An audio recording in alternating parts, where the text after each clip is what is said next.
You are listening to the Kinky Coach podcast with Stephanie and Fox. Hey, Fox. Yeah? You've been a bad boy. Naughty boy.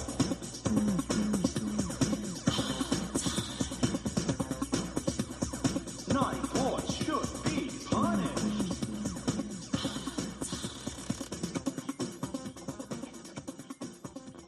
This show contains explicit content and is intended for mature audiences only. This is what happens when an innocent, successful mental health professional falls for a rugged, prior-deployed bad boy. You get one hell of a ride. And good evening, ladies and gentlemen. Thank you for tuning in. I am Stephanie from the Kinky Coach. Fox is not with me tonight. He actually is at home, so he's trusting me to do this all alone by myself. And guys, you know that I am computer illiterate, and I have managed to get this going. I am so proud of myself. I didn't even have to call him for help this time, but we've had a lot of good things going on, a lot of traveling. We have some traveling coming up, so you guys need to tune in on our website and find out where we're going, and you guys can catch up with us. It's going to be a lot of fun. Next week is Jamaica, so if you're going to be in Jamaica at Hito 2, please hook us up, talk to us. We will definitely be there. But tonight, I am going to be talking with Dr. James Wadley, and we're going to talk about some subject, or a subject, let me rephrase that is not a very versed, well-discussed topic in the lifestyle, and I want us to have a real in-depth conversation. Some of you guys, our listeners, may not agree. Some of you might agree. Some of you might send hate mail, and we're good with that. We send you lovely emails back every time. Don't worry. Dr. Wadley, are you there? I am here. I am excited to be on this podcast. Yay! And I'll tell you what, we welcome hate mail. It is what it is. Everybody has an opinion. So, let's do this. Let's do this there. Yep. So when I sent you the email to ask you on the show, I had to battle with myself because I almost put, "Hey, sexy grandpa," because you had just... You're a grandfather. You yes, could have said it. You had just had a baby or a grandchild the day before our class that I met you. And so It was, how is that? How's the baby? The baby is doing wonderful. And I'll share that since you all are based out of Texas, that my oldest son actually lives there in Dallas. Oh, wow. And so he and his partner were fortunate enough to be at a hospital that allowed for my granddaughter to be born. So shout out to the Kinky Coach community for supporting me with your prayers and allowing my grandbaby to come in and be happy and healthy. So no, I would have totally welcomed getting an email saying, "Hey, sexy grandpa." I can rock out with that. I thought you could have, but I withheld because I didn't know you just quite yet, and I didn't want to. I wanted you on the show. I didn't want to offend you, so hell, I had to be. Right. Oh my gosh! I cannot believe she called me a sexy grandpa. I know. Oh my god! I know. So, for our listeners, most of our listeners know that I'm in the program to get my doctorates in clinical sexology. Who are you? And tell us what you do, and who are you in the field of this wonderful, sexy world? Oh my gosh. Do I give the granddaughter version or the kinky adult version? You can give whatever version you like, preferably the kinky adult, because let's just face it, I like that. Now, I guess the quick and dirty version is that I went to school. I stayed in school for a number of years. Kind of a nerd. Am a nerd. Try to run from being a nerd, but the bottom line is I'm a nerd. Hey. Stayed in school all kinds of years. Got my doctorate in human sexuality and education moons ago. I'm not going to tell your listeners what year. They can Google that. And long story short, I did some post-grad clinical work to become a couples, family, and sex therapist. And so my career has evolved into running in a number of different circles, both domestically and abroad. And so it just so happens that I got some cool friends down in Florida who are a part of Modern Sex Therapy Institute, and I had a chance to come in and talk about sexual diversity.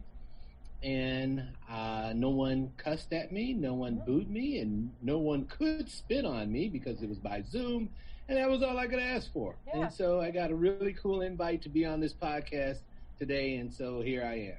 Awesome. What brought you into the field of human sexuality? Well, I started off looking at children's toy choices. And why do some boys choose trucks? And why do some girls choose dolls? And so that introduced me to the literature in the world of gender identity as well as gender roles. And then that kind of spilled into sexual identity and sexual orientation. And so I ended up going to the University of Kentucky for a couple of years. I know you Longhorns down there, you all probably don't care about the SEC, but we won't go down that path. So I spent a couple of years at Kentucky, and then, like I said, I finished up my doctorate at the University of Pennsylvania. Okay. So what's your main specialty now? Or do you have a practice? Are you seeing clients? Are you just traveling around being sexy grandpa? That's what I'm all about right now, just being a sexy grandpa. And I did adopt the name Abba James. Okay. Abba is Hebrew for father. Even though I'm not Jewish, it just sounded cool. I don't know any other Abbas walking around out there. So nevertheless, I maintain a private practice in Pennsylvania as well as in New Jersey. And I see clients from as far north as New York City to as far south as the northern part of Maryland. I am a sex therapist, certified sex therapist through ASEC. The majority of folks who come to see me, they are complaining about issues around infidelity, possibly trying to rekindle their relationship and have some more sexiness going on. I have some folks who struggle with sexual decision making. I got a handful of folks who are sex addicts or who exhibit out of control sexual behavior. So I pretty much run a general practice. I am chair of my department. I have a faculty position at Lincoln University.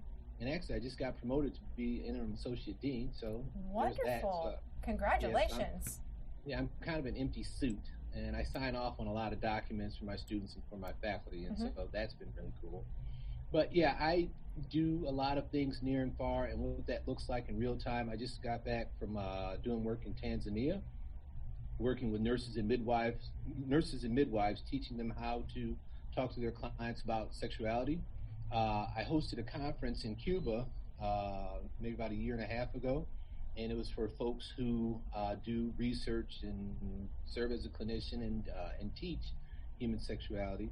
I do work in a prison outside of Philadelphia, and I'm helping them set up a drug and alcohol outpatient facility, but it's inside the prison. So okay. Yeah, the folks who are there, they can't leave, but they can do outpatient therapy for drugs and alcohol. And then I am editor-in-chief of my own journal. It's a journal of Black Sexuality and Relationships, and it's through the University of Nebraska Press. And then I just signed a book deal with Rutledge to produce my third book series. And so I'm excited about that. So I run in a number of different spaces, and things are pretty good on my side. Do you sleep? I mean, no. Who sleeps? Right? For what? Yeah, I know. I mean, not that you're doing enough throughout the day. I just want to make sure you're taking some self-care there. No. Well, you know what? I tell you what. We were kind of talking about aging, and so part of my aging process is managing my own anxiety.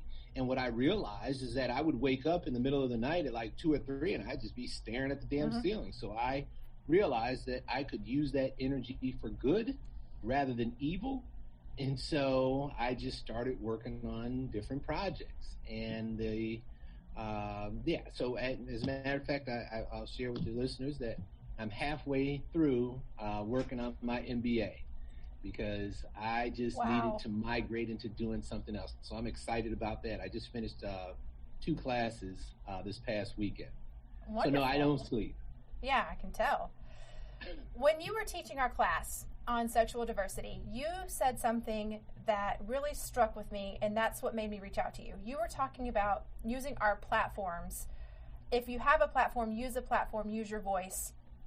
And you guys, or you, not you guys, but you in particular, because you were the only one teaching that day, the class was talking, and when I heard your message, it made me think the lifestyle, the swinging lifestyle, all of that fun group of people, because we are so much fun, tend to fetishize black men. And that, there's some negatives and some positives to this. And so I wanted to talk about both of those with you. Because as a black man, who I have no idea if you're kinky or not. I don't know anything about your sexual. Now hold on. Now, is this when the hate mail is going to start coming in? Like, oh my gosh, Stephanie, what are you doing with that black man on? No, not that kind. Not that kind of hate mail. But the hate mail of, why are we talking about these subjects? Oh my goodness.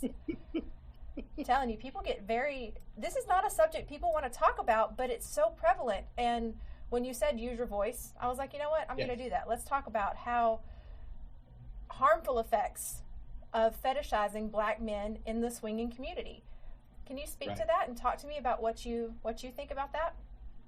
So there is some fetishizing of black men or people of color, because I don't think that is just reserved for black men. No, you're true. Yes, and the historical substrate comes from bringing over Africans here to the free world, and I'm throwing that in air quotes. Hey Kinky Nation, do you need help with navigating the swinging lifestyle? Fox and I offer personalized coaching services designed specifically for your relationship needs. Are you the person that all your friends turn to when they have questions about sex? You should check out the Kinky Coach Sex Coach Certification course and get paid for sex coaching instead of doing it for free. Just go to kinkycoach.com. Lastly, if you feel that you are in need of therapeutic services for your relationship or individually, please visit Beautiful Beginnings with an S, LLC.org for more information on the counseling services I offer. Okay, Kinky Nation, let's get back to the show. And black men and black women being regarded as property and being traded and sold and everything else that happened with that. And so in those transactions, in being treated like property, some white folks, not all white folks, but some white folks felt entitled to do whatever they wanted with those black bodies. And what some white folks wanted to do was they were curious. Hell, they wanted to have sex with black folks. Like, we have these different beings here. Let's have sex with them. And then in addition to wanting to have sex with them, sometimes caricatures were made out of those black bodies.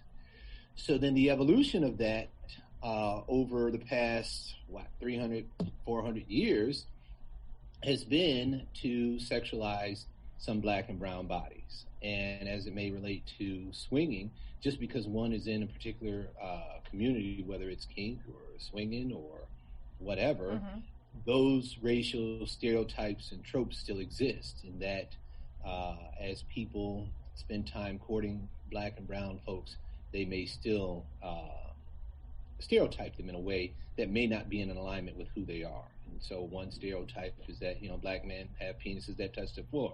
And that's why the nomenclature, look at that smile, look at you, look at that smile. And I don't know what you're thinking. I don't know what you're going to say, but whatever it is, folks, don't send in any hate mail. But if you do, we'll handle it. So that's where the language around BBC comes from, which is bigger cock or big black cock. So nevertheless, there are a number of different stereotypes that exist around black and brown bodies, and some folks have bought into them and they actually act out or act upon those different stereotypes. But then for some of the folks who I spend time with, when I talk with folks who are in swinging lifestyle or any other a creative or imaginative population or lifestyle, yes, that may be true, but then sometimes black and brown folks will sexualize white bodies as well, assuming that accessing white bodies brings one power as well as influence, as well as control, as well as status. And so sometimes you have a mixture of people fetishizing and objectifying one another. And sometimes there's a conversation about it, sometimes there isn't. But, as long as sex is safe and it's consensual and it's pleasurable and folks are being cool about whatever and allowing people an opportunity to be themselves rather than these stereotypes, then it's whatever. Yeah. Yeah, I smile because I'm attracted to people. I like beautiful people. I don't care. I'm not going to say that I don't see color because I do. It's beautiful. I love every color. However, I'm not even sexy grandpas? Even sexy grandpas. Heck yeah. But sexy grandpas are making a comeback. You know that, right? Yes. They're all on TikTok. Don't worry. My TikTok goes crazy with sexy grandpas. You should start one.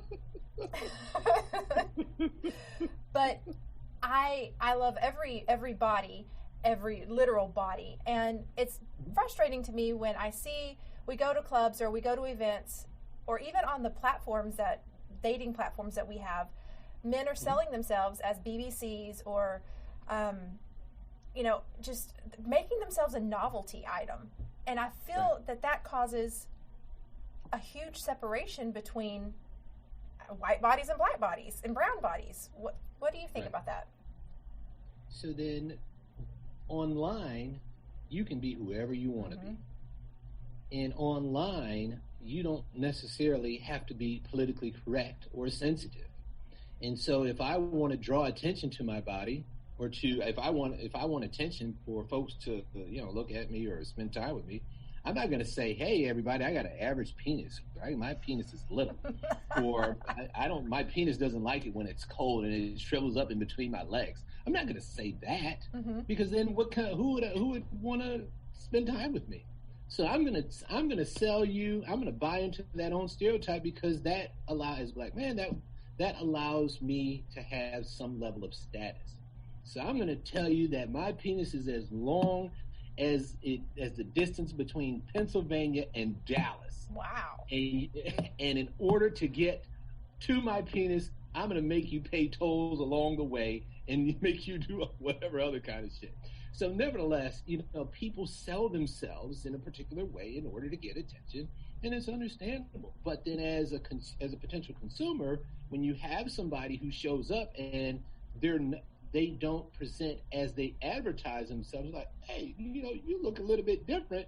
You say your penis is from Pennsylvania to Dallas, but it's as long as my thumbnail, right? Well, that's disappointing. So what the hell? Like, I got my receipt. I'm going to return your ass back to Walmart. Yeah. So, no, people will sell themselves in any particular kind of way, and it's just not for black and brown folks. Sometimes white folks will. Absolutely. White folks advertise themselves as well. Absolutely. And so, in your work, do you ever have, I almost call them consumers, they're clients. You got me thinking consumers now, penises and consumers. That's that damn MBA coming in. Come on now. I know. It's paying off. The clients that you have, when they're into, I guess, relationships, alternative lifestyle relationships, that's what I'm going to call them. When they're into alternative lifestyle relationships and they're struggling with this, I don't know, I want to call it dichotomy of, well, do I have a place in this world? Mm-hmm. How do you handle that? But when I say place in this world, I meant in our swinging, let's just call it the swinging world. I'm just going to go right for it. In the swinging world, it's kind of a white-dominated activity. And when we see people of color in the clubs and we're having a great time and we're just kissing and doing whatever you do in the clubs, I'm not going to go into detail, but they know. And I want everybody to have a place and to feel comfortable. And so how can we help send that message that it doesn't matter? Let's be comfortable. How can we use our voice in this atmosphere right now to help normalize?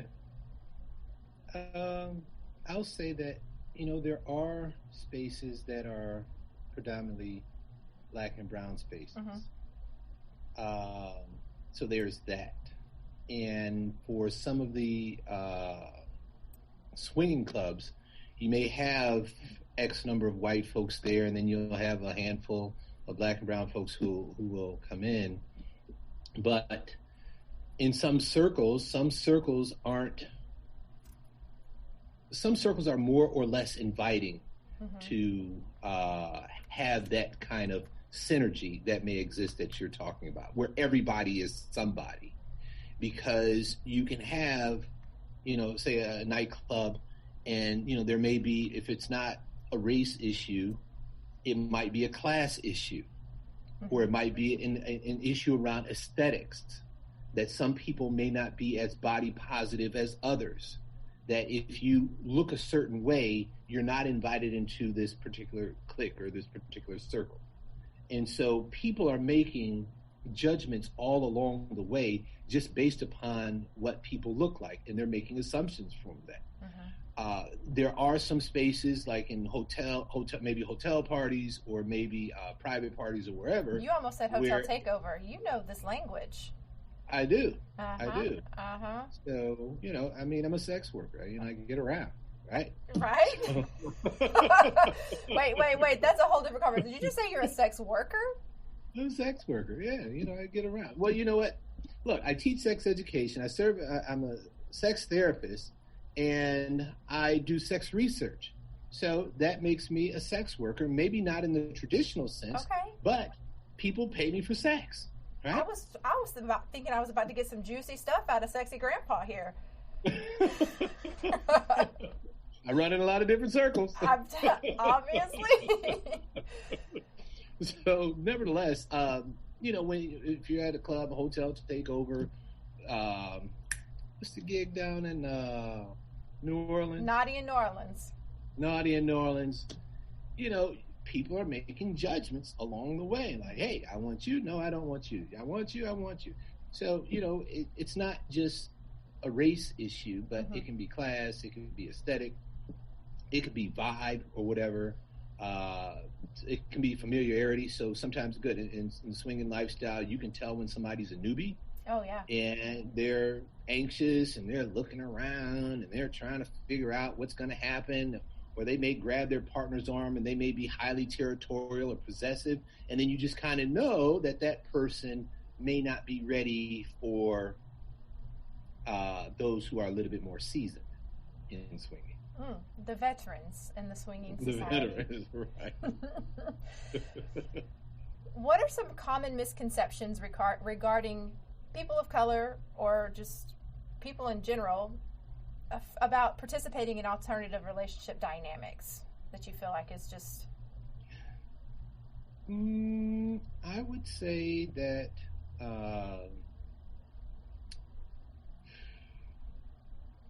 here, ask it a different way, because I want to make sure I answer it right. Well, you said something in your talk. You were talking about how something to the effect of people of color have sex hanging from the chandelier. And do you remember saying that? Yeah, probably just people in general. But go ahead. Yeah. Keep going. Yeah, but you were talking about the common misconceptions of people of color have wild and crazy sex, while white people have more vanilla sex, and something to that idea that we were going off of. But what are some of the common misconceptions regarding black men or brown men, men of color in general, who participate in the alternative relationship dynamics? So again, the penises that touch the floor, maybe always ready to have sex, never turn sex down, maybe that we're overly aggressive, and that consent isn't important, that we're insensitive, less emotionally intelligent, that in spending time with somebody, that other person may not be safe in one way or another, that we may be unable to manage our relationships, primary relationships, maybe secondary relationships or whatever. And so those different, and many of those items that I named or constructs that I named, there's a historical basis to it. Yeah. But when you're at a club, most people aren't having conversations about an historical analysis of sexuality as it relates to somebody that they want to hook up with. It was like, oh, you look hot, I look hot. Come on, let's go to the back room, private, semi-private, or public, whatever it is you want to do. What are we doing here? Let's go. It's interesting that you brought up aggression, because I do hear that men of color are more aggressive, but I haven't seen that, and that's a frustrating thing, because I feel like women who want to expand and participate in all kinds of different relationships with different people, they're afraid to initiate with a black man of color or a man of color, because they have that impression that they're going to be aggressive, or they're going to hurt them, or they can't control themselves. We're not beasts. We're not animals. We're humans. I mean, we're sexual beings. And have you, just in your general life, experienced any of that? Yeah. So I've had, when I was dating, I've had women say to me, hey, I thought you wanted us to do it. And I'd say, well, I did. They'd say, well, I didn't know. And I'd say, well, I didn't know. Yeah. So there's that. But, for some of the folks who I've spent time talking with, there are, again, the courtship process or interacting with somebody, a lot of it is based upon assumptions that, we may assume that, this person may or may not be aggressive. But, what I share with people in couples is that, you talk it out. Like, all right, well, tell me what you want. Tell me what you're into. Tell me what you're not into. And after we have that conversation, and then we can proceed. But if you're interested in somebody, whatever kind of line you're going to use with them, what's your favorite line? I don't know. It's just be honest. Just tell me what you want. Let's, be upfront. I don't have any lines. People, I don't know. No one uses lines on me now that I think about it. I'm hurt. Somebody needs to throw some lines out. Damn it. What was your go-to line? Oh, geez. I'm giving up my secrets on the podcast. Okay, so I'm somewhat of a prankster. Okay. And I can be silly and animated. I don't know if folks can tell that. So I would say pink hearts, yellow moons, orange stars, green clovers, blue diamonds, and purple horseshoes. Starlight, star bright, you are the first star I see tonight. I wish I may, I wish I might. God damn, you so fucking tight. So the first part of what I offered actually comes from the cereal Lucky Charms. And I'm sure your listeners already know that. I'm like, oh my gosh, who's this corny guy here? But this shit works. Yeah. This shit works. I mean, if someone told me that, hell yeah, let's go. Right? You pulled the Lucky Charms line. Like, come on. No, I never even would have thought of that. God. So, nevertheless, whatever the courtship process is, as long as people are honest and open about what they want, what they're into, what they like, what they don't like, or what they could like, then it's whatever. But what happens in some swinging circles is that sometimes the boundaries get blurred. You tell somebody you're into something, and then somebody else touches you like, oh my gosh, and then you turn to the right or you turn to the left, and there's somebody over there, and then you find yourself doing something that you probably didn't imagine doing. Mm-hmm. But then that's where the conversation comes in, like, hey, wait, hold on, we didn't negotiate this. But then sometimes people get carried away. So what I hear you saying is that communication, we preach that a lot, and I'm glad that everybody preaches communication, but it's almost as if no one wants to communicate in any setting now. It's just, we'll just do what we want to do and touch who we want to touch, and that we have to negotiate those boundaries regardless of who we are, what we look like, because it's not an open invitation. We can be at a club, but it's not an open invitation for you to come stick your hand down my pants just because I'm here. Right. And that doesn't matter what shade of brown, what shade of white, because right now I've got a tan. I'm naturally porcelain, but we're going to Jamaica next week, so I've been tanning. And No, why? oh, because I will fry like a frying pan, bacon in a frying pan, just sizzle if I were to go. So I had to. This is me with a really good tan, and I'm telling you, I am a white woman, porcelain. White women are making a comeback. Yeah, we're trying. Dang it. Trying to have that porcelain skin. Someone called me pasty, and I was like, no, baby, I'm porcelain. I break easy. But communication is so key, and people just are forgetting that. And it doesn't matter what you look like, what you sound like, what you like, what you're into. Communicate it with somebody. And don't be afraid. It's almost like they're afraid to communicate with when we see people of color in the clubs or people of color in our circles, because they're like, oh, well, I don't know how to talk to them. They're people. Right. And people are afraid of rejection. So if you are around your white peers, and then you have this black man, black woman, or black couple walk into the club, and they're attractive to you, they may not be attractive to your peer group. Mm-hmm. So then when you go out to try to talk to the black couple, then the black couple rejects you for whatever reason, you go back to your peers. Now they're saying, oh, well, what are you doing talking to them? Mm-hmm. Like, what do you mean? They're just like any other couple in here. No, those people are them. What? Right. So we're still stuck in this. Yeah, we're still stuck with our own race-related stuff. Yeah, that's very, very hard. Very hard to overcome, especially in the South. Right. All right, I'm going to throw something at you, right? Okay. So let's say you're with your white friends. All right, hate mail, folks. I'm going to give you some fodder to mail in.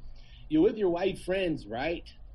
And it is Halloween weekend.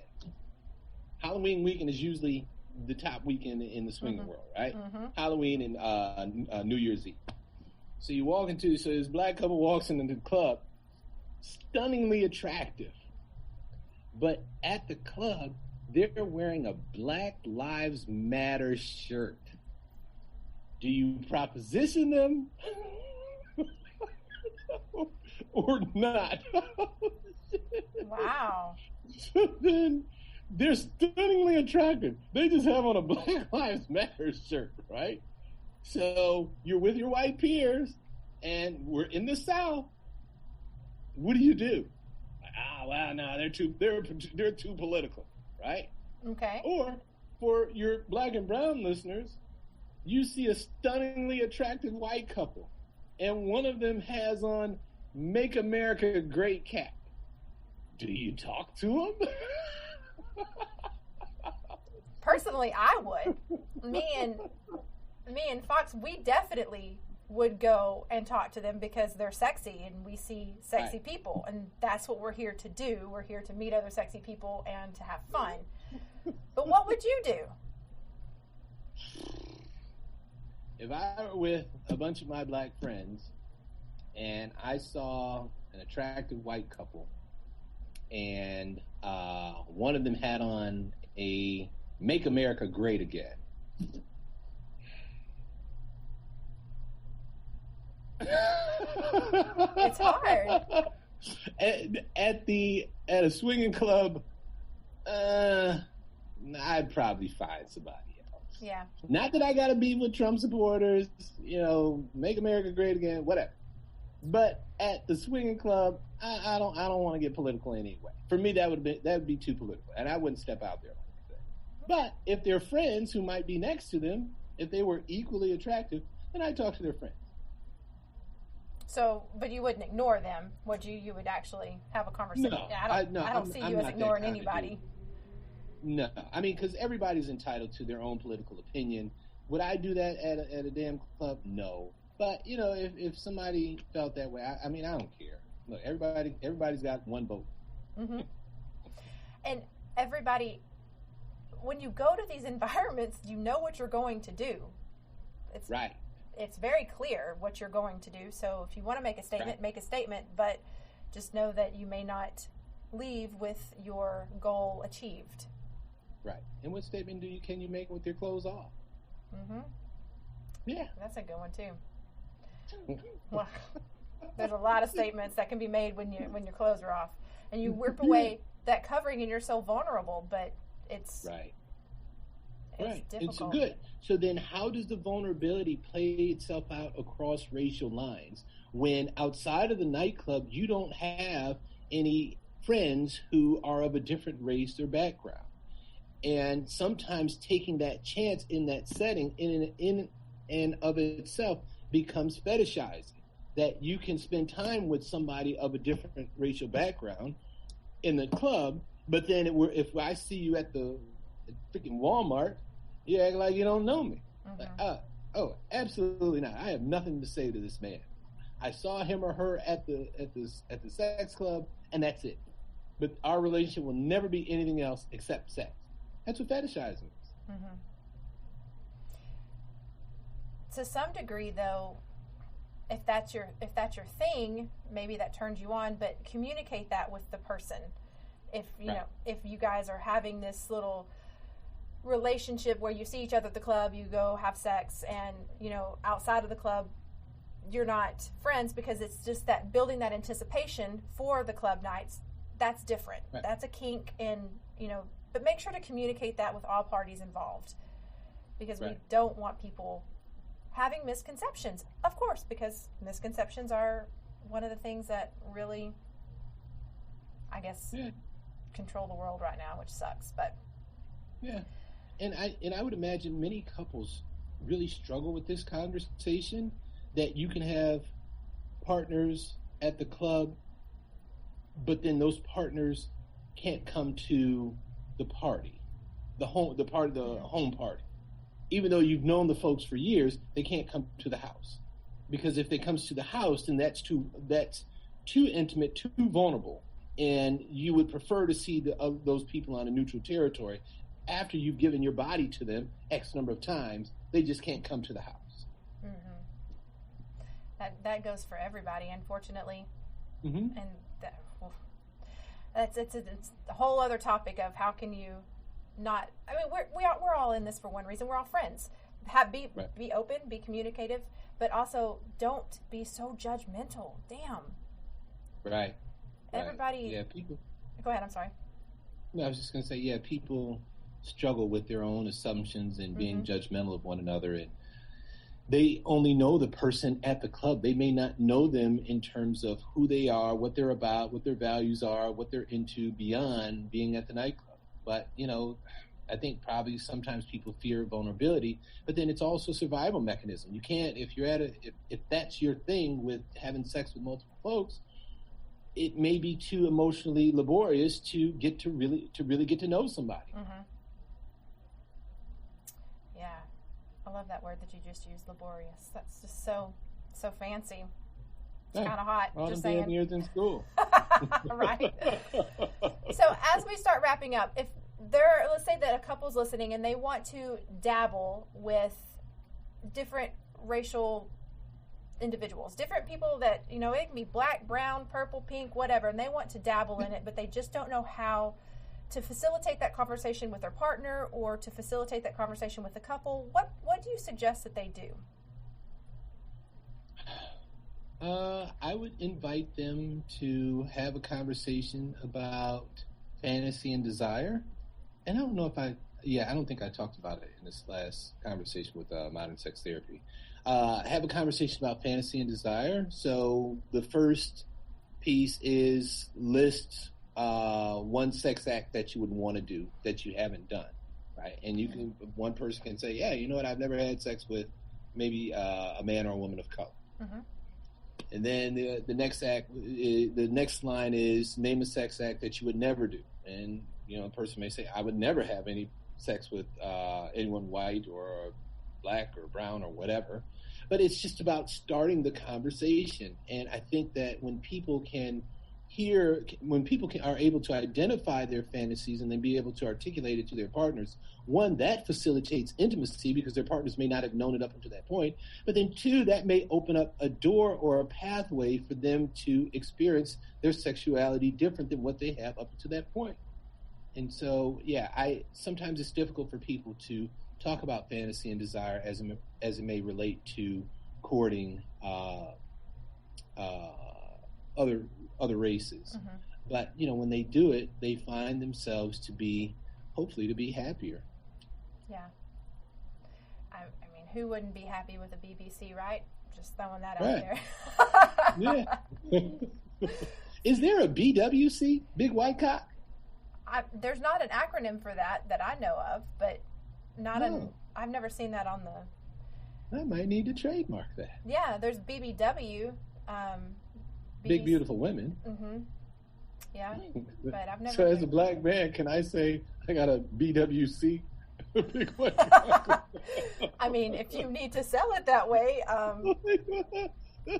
yeah, I know. I was wondering, can a white man say that they have a BBC? Just, They could.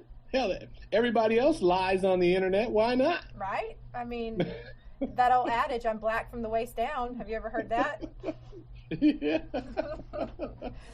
So is there anything that we haven't kind of hit on that you want to share with the world, impart this just beautiful wisdom that you have? For those folks in the swinging world, be patient with yourselves and be patient with your partners, because conversations are a lot different with your clothes on versus when your clothes are off. Give yourselves and your partners the latitude to change his or her or their minds, because sometimes in the moment you may have agreed to A, but then as the events unfold, you decide to go with option B. So make sure that you and your partner or partners are open to talking about what you want and what you don't want before the interaction, during the interaction, and definitely after the interaction. And couples tend to be happier that way. I found that so many, because I see couples are my jam. I love couples, but couples of every kind of couple you can think of. Thruples, you name it, they'll come. But my vanilla couples... No pun intended. No pun intended. Oh, see? I'm glad you said it because I was thinking it. But They'll come. When I have my vanilla couples in the office, I try to bring in some of the swinging conversational type practices, because man, anybody in an alternative relationship, they have communication skills that are off the chart, because you have to. Right. And I try to explain that. I don't tell them what I'm doing. My vanilla couples, you should open your relationship. But, I try to use some of those techniques for them to open up and start talking. Yeah. And, enjoy life. Yeah. Enjoy your partner. There's a lot of fear. Yeah, there's a lot of fear and shame and guilt around sexuality. And so kudos to you for inviting your couples to, have those hopefully meaningful dialogues. But for some couples, if they've never talked about sex until they come into your office, no pun intended, that becomes an invitation for them to express themselves differently, as well as experience themselves and their partners differently. And yeah, there's going to be a lot of fear with that. And so for me, that's where the patience comes in. That we need to take kind of baby steps. We're not just going to go down to what you all are at, Hito 2. Yeah, we're going to Hito 2. Yeah, we're not just going to go on down to Hito 2 and get it in. We need to have conversation after conversation after conversation after conversation. Maybe go to Colette's? Yeah. We need to go to you were undercover. I knew it. We had sidebars conversation going, all the girls in the class. I'm telling you, we was on our phones texting, what kind of kink do you think he's into? We're terrible. We had you in a polyamorous, kink, swinging, all kinds of stuff. We had it going. We had our imaginations going crazy. Please give the gals my regard. So, yeah, whether it's Colette's or Velvet Rope, or Colette's in Louisiana, or Red Rooster in Vegas, or even here in Philadelphia. So, it's just, people need to be able to be themselves when they're with their partners. And that, for me, becomes a gift, that our partners are able to offer their authentic selves in whatever environment, whether you're at one of the nightclubs or what you call hotel takeovers or lock-ins, or even at home. Yeah. I certainly do appreciate you letting me you coming on the show, and then you letting me just kind of flirt, because that's what I do. Oh, no. but No. yes. And thank you for sharing all your knowledge. And I really hope you come back and teach some more. Are you going to teach more at the college? Well, when Rachel reaches out to me, no, you know what? Rachel reaches out to me a lot, and I say no, but sometimes for Rachel's a sweetheart. She's my sister. Mm-hmm. Sometimes no doesn't mean no for Rachel. Yeah, it means not right now. So she invites me on, and like I said, I manage a number of different entities, but when I can, be a part of modern sex therapy, I'm there as often as I can. But it's nice to hear that folks like what the hell I was doing, and what the hell I said, and that's nice. Good. Yeah, I mean, and we might have fetishized you just a little because we're just women who like beautiful men. So hey, what can I say? No regrets. Why do you think I was scrolling through to see who was there? I wanted to see who I could fetishize. How about that? Yeah, and then you kept changing clothes, not in front of us, but you kept changing sweaters, so we were, didn't know what you were coming back in. I'm telling you had our imaginations going. Like, who the hell is this guy changing his outfit? It's okay. It's all right. It was nice. It was one of the most. I was thoroughly intrigued, and I was so involved in that conversation. I didn't miss any of it. So. I wish I could have been a fly on the wall with the chat. Oh man, it was great. And we're not allowed to chat on the chat box, so we just text each other. We have group chats. Yeah. Did you all pay any attention to what the hell I was talking about? Of course we did. You talked about sexual diversity and oh yeah. I was so engaged in that conversation. Oh well. Well, put me on your mailing list. The next time you all go to Edo, let me know, and maybe I can sneak down there for a hot second. Say hi to the kinky coach again. Awesome. I would love it. Well, thank you again, and we will talk soon. Thanks much. Take care, Steph. You too. Bye-bye. So, reflecting back, I feel like that was a very vulnerable and open conversation that we had this evening. I honestly couldn't imagine having that conversation with anybody else other than Dr. Wadley, because he really answered some questions, some hard questions that people like me, especially from the deep East Texas, deep South, struggle with. Well, I appreciate everybody's body as well as the color of their skin. Some people don't, and that's okay. And I want to kind of figure out how we can help that. I have been with black men, brown men, brown men, can't talk. My first girlfriend was black, and I appreciate the culture and heritage that the color of your skin brings into the lifestyle. But I also appreciate the way it plays into my erotic fantasies, my erotic desires, and my sexual preferences. We need to understand that sexual preferences and erotic desire are really two different things, and that's okay. Your erotic desire is something that causes you to daydream because you fantasize about it, and it causes you to get wet in your panties when you think about it, ladies, right? While your sexual preferences is a style of sex that you like. So it's okay to have sexual erotic fantasies and your sexual preferences. I want to encourage everybody to take a deep look inside of themselves and understand and realize how we are all perpetuating this divide in the lifestyle. When you're at a club and you're talking to different people, don't be afraid to go up and talk to people that have differences other than you. It's good. You can do this. And if they say no, it's okay. They say no, they're not interested. They have their reasons and you have yours, but don't be afraid to try. Don't be afraid to step out of your comfort zone a little, and don't be afraid to initiate a conversation with somebody. I can sit here and personally testify to say that if you step out of your comfort zone and just try it on, it is amazing. Guys, thank you for joining me tonight, and thank you for having this conversation with me and listening. Also, check us out on all of our social media platforms. You can ask me questions and Ask Stephanie in the ASN Lifestyle Magazine. You can read the articles that I write there. We have articles on our website. All of this information is free to you because we want you to have the best time that you can in the lifestyle, whatever your lifestyle is. Kink, swinging, polyamory, whatever. whatever your lifestyle is. We want you to have the best life that you can. Remember, if you're struggling with something, don't be afraid to reach out. We are always here. And yeah, I am going to shut this podcast down because I did it, ladies and gentlemen, all by myself. Whoop, whoop. Good night. Hey, Fox. Not again. Why don't you tell them where they can find us? Oh, so you can find us on the Bookface. Facebook. Yeah, that thing. At the Kinky Coach. Or you can find us at any of the adult beverage websites. You like that? I do, yeah. Yes, because you're tasty.